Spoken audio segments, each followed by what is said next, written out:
The moment Travis Kelce saw his ex-girlfriend Kayla's pregnancy announcement on Instagram would trigger a reaction that left Taylor Swift questioning everything she thought she knew about their relationship, until an unexpected conversation would reveal a beautiful truth that brought them closer than ever before. March 18, 2025, 7:42 p.m. Taylor Swift was curled up on the couch in their Kansas City home, scrolling through her phone while Travis sat beside her, reviewing game film on his tablet. It was one of those perfectly ordinary Tuesday evenings that Taylor had learned to treasure. No events to attend, no schedules to coordinate, just the two of them existing comfortably in their shared space. The living room was a reflection of their life together. Taylor's guitar propped against the wall next to Travis's Chiefs memorabilia, her books scattered on the coffee table alongside his playbooks, framed photos of their families mixed with candid shots from their travels together. It was the kind of domestic harmony that Taylor had never quite achieved with previous boyfriends, but with Travis felt as natural as breathing. The room was filled with the warm glow of table lamps and the faint sound of Travis's game footage playing on his tablet. Outside, a gentle spring rain was beginning to fall against the windows, creating the perfect atmosphere for a quiet evening at home. Taylor was absently browsing Instagram, liking photos from friends and fans, commenting on her mother's latest gardening post, when she noticed Travis had gone completely still beside her. His tablet was forgotten in his lap, and he was staring at his phone with an expression she'd never seen before, a combination of shock, nostalgia, and something that looked almost like grief. The color had drained from his face, and his usual relaxed posture had gone rigid. "Trav?" Taylor said softly, setting down her own phone. "Everything okay?" Travis didn't respond immediately. He was staring at his screen with such intensity that Taylor felt a flutter of concern. In the year and a half they'd been together, she'd seen Travis handle everything from playoff losses to family emergencies with steady composure. This level of visible shock was completely unlike him. She studied his profile, noting the way his jaw had tensed and how his normally relaxed shoulders had gone rigid. Whatever he was looking at on his phone was clearly significant enough to completely derail his usual calm demeanor. His breathing had even changed, becoming shallow and controlled. "Travis," Taylor said again, this time with more urgency. "What's wrong? You look like you've seen a ghost." Travis finally looked up from his phone, and Taylor could see confusion and something deeper in his eyes, an emotion she couldn't quite identify but that made her stomach clench with sudden anxiety. He looked displaced, like he was processing something from a completely different lifetime. "Kayla's pregnant," Travis said, quietly. The name hit Taylor like a physical blow. Kayla. Travis's ex-girlfriend of 2 years, the one he'd dated just before Taylor. They'd broken up about 6 months before Travis and Taylor had met, and while Taylor knew the basic facts about their relationship, Travis had always been relatively private about the details. Taylor had seen photos of Kayla on Travis's old social media posts, a beautiful brunette with a warm smile who'd appeared at Chiefs games and family gatherings during their time together. From what Taylor could gather, it had been a serious relationship that had lasted through 2 football seasons. But Travis had never gone into detail about how it had ended or why. "Oh," Taylor said, trying to keep her voice neutral despite the sudden tightness in her chest. That's nice for her." But even as she said it, Taylor was studying Travis's face, trying to understand why news of his ex-girlfriend's pregnancy would affect him so dramatically. He looked stunned, almost displaced, like he was processing something much more significant than just an update about someone from his past. "Yeah," Travis said absently, still staring at his phone. "Yeah, it's great news." But his tone suggested it was anything but simple good news. There was something heavy in his voice, something that made Taylor's stomach twist with an anxiety she didn't want to acknowledge. She'd never considered herself a particularly jealous person, but seeing Travis this affected by news about his ex-girlfriend was triggering insecurities she didn't know she had. The silence stretched between them, filled with the sound of rain against the windows and the distant hum of the refrigerator. Taylor could feel the comfortable atmosphere of their evening shifting into something more complex and uncertain. "Can I ask," Taylor began carefully, "why this seems to be affecting you so much?" Travis looked at her then, and Taylor could see him weighing how much to explain. There was clearly a lot more to this story than just a casual update about someone from his past. The wheels were turning in his head as he decided how much of his history to share. "It's complicated," he said finally. "Complicated how?" Travis set down his phone and turned to face her fully, and Taylor could see that he was struggling with how to put his feelings into words. The silence stretched between them, filled with the weight of unspoken history and emotions that Travis was clearly still processing. "Kayla and we talked about having kids together. A lot. It was something we both wanted, something we planned for." Taylor felt something cold settle in her stomach. She and Travis had talked about children in general terms, expressing that they both wanted families someday, but they'd never made concrete plans or timelines. The idea that Travis had been further along in family planning with someone else was both surprising and painful. "Planned for?" Taylor asked, though she wasn't sure. She wanted to hear the answer. "We were together for 2 years, Travis explained, his voice becoming more distant as he remembered. "By the end, we were talking about everything: marriage, rings, kids, buying a house together. We had names picked out for children. We talked about what kind of parents we wanted to be, where we wanted to raise kids. We spent hours discussing our future family." Taylor felt her throat tighten. The level of detail Travis was describing suggested a relationship that had been much more serious than she'd understood. It painted a picture of two people who had been deeply invested in building a life together. "I didn't know you two were that serious." "We were. At least, I thought we were." There was something in Travis's tone that suggested there was more to the story, something painful that he was still processing. Taylor waited, sensing that he needed a moment to gather his thoughts and decide how much to share. "She left me," Travis said, finally.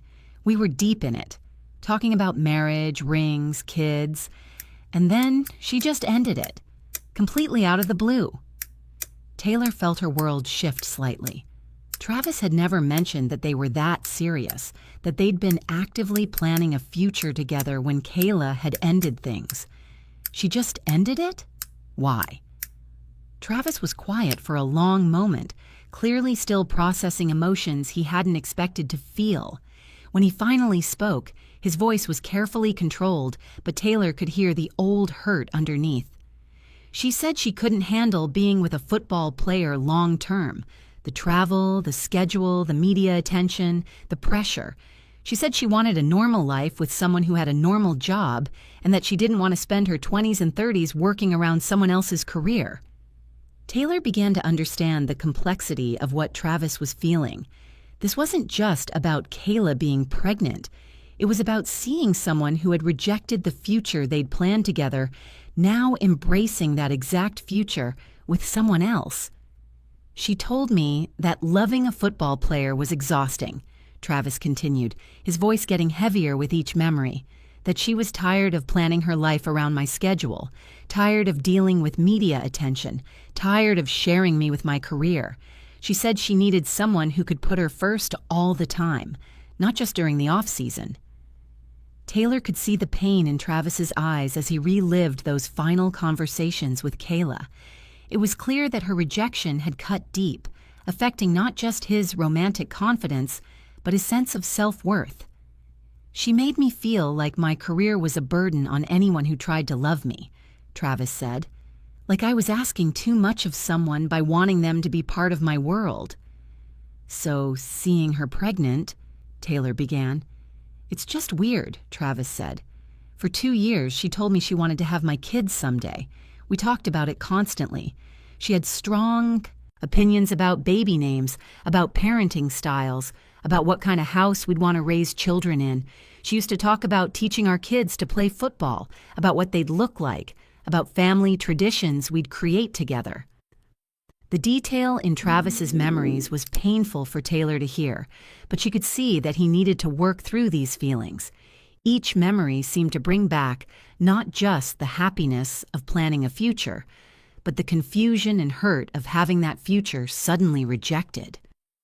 She would send me articles about child development, about the best school districts in Kansas City, about family vacation destinations. Travis continued. She seemed as excited about our future family as I was. And then one day, she just decided she couldn't do it anymore. And then she decided she couldn't handle dating me anymore, and now she's having someone else's baby. Taylor finished. Exactly. And I'm not upset because I want it to be my baby, Travis said quickly, seeming to realize how his words might sound. I'm upset because it makes me realize that she never actually wanted those things with me. She wanted the idea of having children, but not the reality of having them with someone whose life was complicated. They sat in silence for a moment, both processing the emotional complexity of the situation. Taylor was struggling with her own feelings, jealousy that Travis had planned a future so thoroughly with someone else, sadness that he was clearly still affected by that relationship, and confusion about what this meant for their own relationship. The rain outside had intensified, creating a steady rhythm against the windows that seemed to match the tension in the room. Taylor could feel the evening shifting from comfortable domesticity to something much more emotionally charged. Travis, Taylor said carefully, are you upset because you still have feelings for her, or are you upset because of what her leaving represented? It was a brave question, and Taylor wasn't sure she was ready for the answer. But she needed to understand what she was dealing with, needed to know if she was competing with a ghost from Travis's past.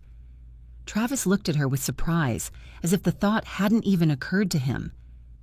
Taylor, I don't have feelings for Kayla. I haven't thought about her romantically in over a year. What we had is completely in the past. Then why does this news affect you so much? Travis ran his hands through his hair, clearly trying to articulate something complicated. Because when she left, she made me feel like I was asking too much of her, like my career and my life were too difficult for someone to love long-term. She made me believe that I'd have to choose between football and having a real family. Taylor began to see the deeper issue. This wasn't about Kayla at all. It was about the insecurities and fears that her rejection had created in Travis. She told me that loving a football player was exhausting, Travis continued, that she was tired of planning her life around my schedule, tired of dealing with media attention, tired of sharing me with my career. She said she needed someone who could put her first all the time, not just during the off-season. And seeing her pregnant makes those feelings come back? Taylor asked. It makes me realize that it was never about my career being too demanding or my life being too complicated. It was about her not wanting those things with me specifically, in my world. The pain in Travis's voice broke Taylor's heart. She could see now that his shock at Kayla's pregnancy announcement wasn't about lingering romantic feelings. It was about finally understanding that he hadn't been the problem in their relationship. Travis, Taylor said gently, moving closer to him on the couch. You know that her leaving says nothing about your worth as a partner, right? I do now, Travis said, but for a long time I blamed myself. I thought I was too demanding, too selfish, too focused on my career to be the kind of man someone could build a life with. Taylor felt pieces of their relationship falling into place. Travis's initial caution about getting serious, his occasional insecurity about whether he was good enough for her, his surprise whenever she showed enthusiasm for attending his games or supporting his career. It all made sense now. The worst part, Travis continued, was that she made me feel guilty for loving what I do. She'd get upset when I had to travel for away games, angry when practice ran late, resentful when I was focused on preparing for big games.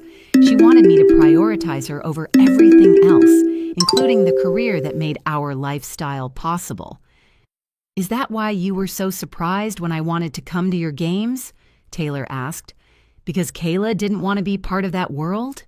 She came to games because she felt like she had to, not because she wanted to. She always made it clear that football was my thing, not ours. She'd sit in the family section looking miserable, checking her phone, complaining about the cold or the noise. She never learned the rules, never got to know the other wives and girlfriends, never showed any real interest in understanding what football meant to me. Taylor thought about how different her own approach had been. From the beginning, she'd been genuinely excited about understanding Travis's world, learning about football, meeting his teammates and their families. She'd never seen his career as something to tolerate. She saw it as part of what made him who he was. That must have been really difficult, Taylor said. It was. I started second-guessing every decision, wondering if I was being selfish for wanting to excel at my job. I began to think that maybe I wasn't cut out for serious relationships, that my life was just too demanding for someone to truly be happy with me. Taylor could see how deeply Kayla's rejection had affected Travis's self-confidence, and it made her understand their relationship in a completely new way. All of his surprise at her enthusiasm for his career, all of his gratitude when she showed up to games, all of his occasional insecurity about whether he was enough for her, it all stemmed from Kayla's rejection of his lifestyle. The hardest part, Travis continued, was that I really believed we wanted the same things. We spent so much time talking about our future, making plans, dreaming together. I thought we were building something real and lasting. When she left, it felt like everything we discussed had been a lie. "Travis, can I tell you something?" Taylor said. "Of course. When I fell in love with you, I fell in love with all of you. The football player, the teammate, the son, the brother. I didn't fall in love with you despite your career. I fell in love with you because of how passionate and dedicated you are about everything you care about." Travis looked at her with such gratitude that Taylor felt tears forming in her eyes. When you're preparing for a big game, when you're studying film, when you're pushing yourself to be better, that's when I see you most clearly, Taylor continued. Your dedication, your work ethic, your commitment to excellence. Those aren't obstacles to loving you. Those are some of the reasons I love you. Kayla leaving wasn't about you being too much, Taylor said. It was about you two wanting different things, and that's okay. It doesn't make either of you wrong. It just means you weren't right for each other. "I know that now," Travis said, but seeing her pregnant just brought back all those old feelings of rejection and self-doubt. Taylor moved closer to him on the couch, taking his hands in hers. "Can I tell you what I think?" "Yeah." "I think seeing Kayla pregnant should make you happy, not sad." Travis looked confused. "Happy?" "Think about it. She's building the family she always wanted, just not with you. And you're building the life you always wanted, just not with her. You both got what you needed, even though it looked different than what you originally planned." Travis was quiet, considering her words. "And Travis," Taylor added, "I need you to know that everything you dreamed about with her, the marriage, the house, the children, those dreams aren't gone. They're just waiting for the right person to share them with." "You think so?" "I know so. Because I want all of those things with you too. But more than that, I want them because they're part of your world, not in spite of it." The conversation that followed would become one of the most important they'd ever had. Travis told Taylor more about his relationship with Kayla, not the intimate details, but the dreams they'd shared and the ways her leaving had affected his confidence in future relationships. Taylor shared her own fears about their relationship, including her occasional insecurity about whether she could be the kind of partner an NFL player needed. But most importantly, they talked about their own dreams for the future, the house they wanted to buy together, the children they wanted to raise, the kind of family they wanted to create. They realized that while Travis had dreamed about these things with Kayla before, what he was feeling with Taylor was different. Deeper, more certain, built on a foundation of mutual support rather than compromise and accommodation. "You know what's funny?" Travis said as they were getting ready for bed later that night. "What?" "When I saw Kayla's pregnancy announcement, my first reaction was shock because I realized I couldn't picture her as a mother in my world. We talked about having kids for 2 years, but I never actually visualized what that would look like with my schedule, my lifestyle, my family. And what does that mean? It means I was planning a future with someone who never really wanted to be part of my actual life. Taylor smiled. And now? Now I can picture you pregnant with our children so clearly it's like I've seen it in a dream. I can picture you singing to our baby at games, teaching them piano in our home studio, reading them stories about following their dreams. I can picture our family in my world, not separate from it. 3 months later, when Travis proposed to Taylor in their backyard garden, one of the things he would say in his speech was that loving her had taught him the difference between planning a future and dreaming a future. With Kayla, he'd planned, made logical decisions about timing and logistics. With Taylor, he dreamed, envisioned a life so beautiful and fulfilling that he couldn't wait to make it real. And when Kayla sent them a congratulations message after their engagement announcement, along with a note saying how happy she was that Travis had found someone who loved his world as much as he did, Taylor understood that some relationships end not because anyone did anything wrong, but because everyone deserves to find the person who wants the same dream. 2 years later, when Taylor and Travis would announce their own pregnancy, Kayla would be one of the first people to congratulate them. Because sometimes the most beautiful thing about love Kelce is discovering that everyone can get their happy ending. It just might look different than what they originally imagined. What do you think about this story of finding peace with the past and clarity about the future? Have you ever had an experience that helped you understand that a previous relationship ended for the right reasons? Sometimes the most painful rejections lead us exactly where we need to be. If this story resonated with you and reminded you that everyone deserves a love that celebrates who they are, rather than asking them to change, make sure to hit that like button and subscribe for more stories about finding the right person at the right time. Because sometimes the most beautiful love stories include learning that what you thought you wanted was just practice for what you actually needed.